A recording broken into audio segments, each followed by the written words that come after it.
Hey guys, welcome back to my channel আপোনাৰ বান্ধৱী বৰষা বন্ধুসকল কি খবৰ আপোনালোকৰ হয়তো সকলোৰে ভাল মোৰো ভাল আজি আপোনালোকৰ বাবে খুব ধুনীয়া এটা বিউটি টিপস লৈ আহিছো মই সিওৰ যে আপোনালোকে খুব ভাল ৰিজাল্ট পাব দোকানৰ পৰা অনা কেমিক্যাল প্ৰডাক্টবোৰ ব্যৱহাৰ নকৰি যদি আপোনালোকে এই ঘৰুৱা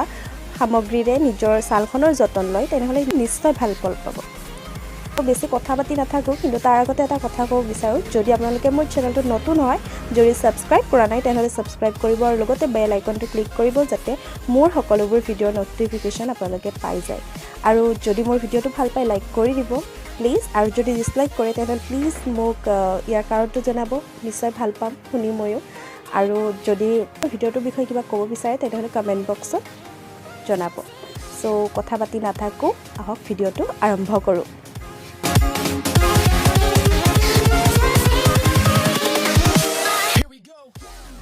প্ৰথমে মই চুলিখিনি বেন এডালেৰে ভালকৈ বান্ধি লম চুলিখিনিৰ অসুবিধা নোপোৱাৰ বাবে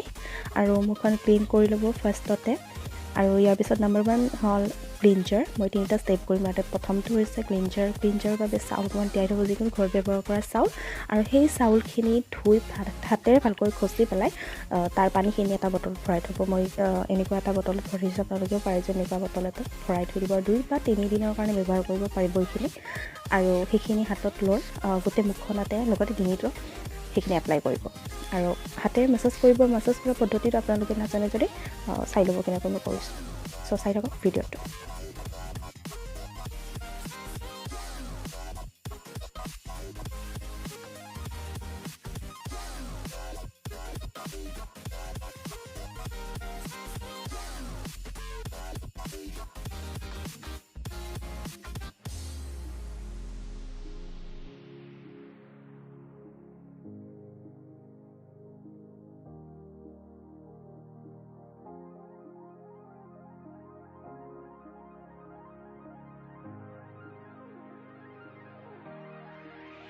এতিয়া অকল পানীৰে মই মুখখন ভালদৰে ধুই লম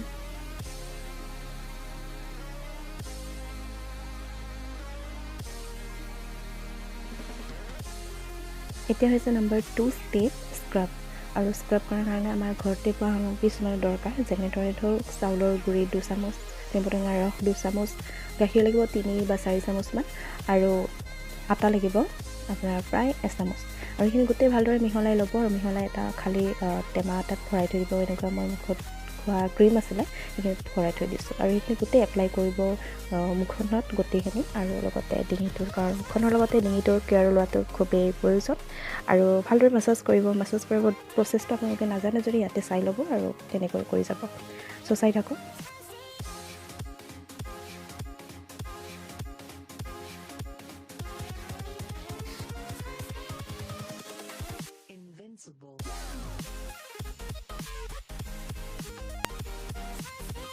এনেধৰণে স্ক্ৰাব কৰিলে আপোনালোকে সপ্তাহত এবাৰকে কৰিব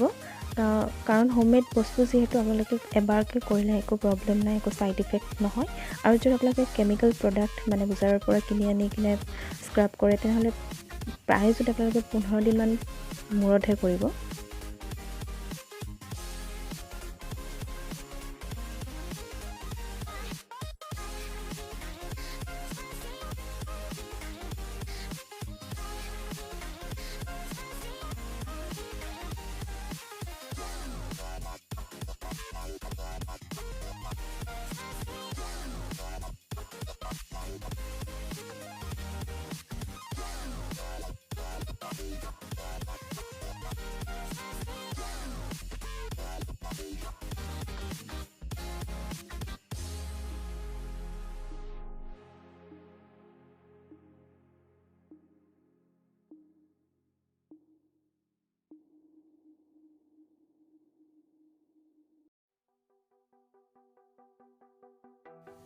পাঁচ মিনিটমান আপোনালোকে এনেকৈ মেছেজ কৰিব মুখখনতে আৰু আপোনালোকে এই স্ক্ৰাবটো হোল বডি কৰিব পাৰিব স্ক্ৰাব যদি বিচাৰে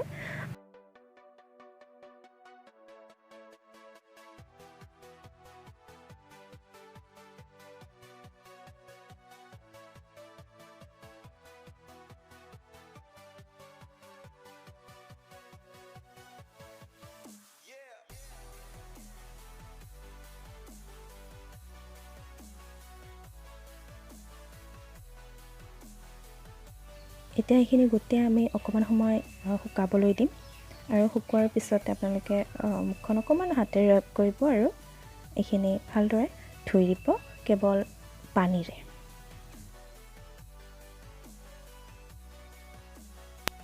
মুখখন ধুই অহাৰ পিছত আপোনালোকে চাগে অকণমান পৰিৱৰ্তন দেখিছে মোৰ মুখখনত, আগতকৈ অকণমান বেলেগ হৈছে, অকণমান ব্ৰাইটনিং হৈছে মুখখন। চ' এতিয়া হৈছে থাৰ্ড ষ্টেপ আৰু সেইটো হৈছে ফেচ পেক। ফেচ পেক বনাব লাগিব ঘৰুৱা সামগ্ৰীৰে, যেনেকৈ ধৰক ভাত লৈছোঁ, এইখিনি মই অকণমান হাতেৰে ভালদৰে সিজাই লৈছিলোঁ আৰু এইখিনি ভালদৰে ঘুটি লৈছিলোঁ। আৰু তাত দিছোঁ মই গাখীৰ প্ৰায় 2 চামুচমান দিছোঁ, তাৰপিছত নেমু টেঙাৰ ৰস দিছোঁ আৰু দিছোঁ অকণমান আটা, আৰু এইখিনি মিক্স কৰি ল'ব ভালদৰে। মিক্স কৰাৰ পিছতে গোটেইখিনি যেতিয়া স্মুথ হ'ব, মিক্সাৰখিনি স্মুথ হোৱাৰ পিছত মুখত এপ্লাই কৰিব ফেচ পেকৰ দৰে। মই এডাল ব্ৰাছেৰে কৰিছোঁ আৰু ফেচ পেকখিনি ব্ৰাছেৰে মুখত লগাইছোঁ।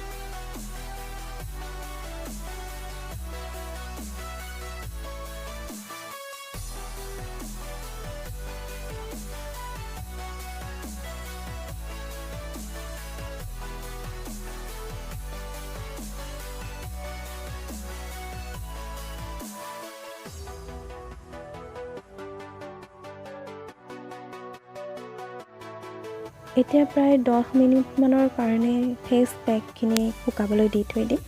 আৰু প্ৰায় শুকোৱাৰ পিছতে এতিয়া শুকাইছে, আৰু শুকোৱাৰ পিছতে মই মুখখন হাতেৰে ভালদৰে ৰাব কৰিছোঁ লাহে লাহে স্মুথলি, আৰু সেইখিনি মই অকণমান সময় ৰাব কৰি ধুই পেলাম অকল পানীৰে। আৰু ধোৱাৰ পিছত আপোনালোকে নিশ্চয় দেখা পাব এক দিনতে কিমানখিনি পৰিৱৰ্তন হৈছে।